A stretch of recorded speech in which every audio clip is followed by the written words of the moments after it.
अस्सलाम वालेकुम नाज़रीन, मैं हूं आपकी होस्ट नाइला भट्टी और आप देख रहे हैं न्यूज वेव लाइव। शामिल करते हैं आज की अहम खबर।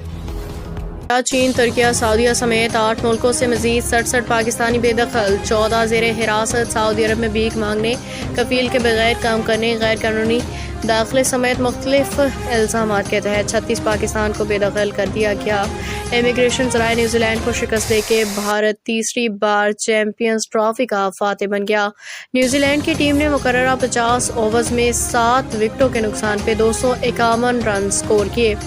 भारत ने आईसीसी चैंपियंस ट्रॉफी 2025 के फाइनल में न्यूजीलैंड को 4 विकेटों से शिकस्त देके तीसरी बार चैंपियंस ट्रॉफी जीतने का एजाज हासिल कर लिया। स्पेन बार्सिलोना में 10 पाकिस्तानी निर्यात अफराद दहशतगर्दी के इल्जाम में गिरफ्तार कर लिया गया। अपनी रिपोर्ट के मुताबिक मुल्ज़िमान मुबैना तौर पे एक मुनज़्ज़म मुजरिमाना तंजीम से ताल्लुक़ रखते हैं जो मैसेजिंग ग्रुप के जरिए पुरतशद्दुद अहकाम जारी करती थी। ये तंजीम मुबैना तौर पे TLP से मुंसलिक बताई जाती है।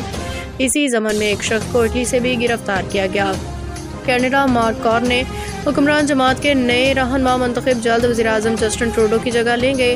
गैर मुल्की मीडिया रिपोर्ट्स के मुताबिक कनाडा की लिबरल पार्टी ने 85.9% वोटों से मार्क कार्ने को पार्टी का नया रहनुमा मुंतखब किया। मार्क कार्ने आइंदा दिनों वज़ीर-ए-आज़म जस्टिन ट्रूडो की जगह लेंगे। मार्क कार्ने का कहना है कि ट्रंप की क़यादत में अमेरिका कनाडा का कंट्रोल हासिल करने की कोशिश कर रहा है। अमेरिकी हमारे वसाइल, ज़मीन, पानी और हमारा मुल्क चाहते हैं। अब तक के लिए इतना ही। मज़ीद खबरों और अपडेट्स के लिए देखते रहें न्यूज वेव लाइव।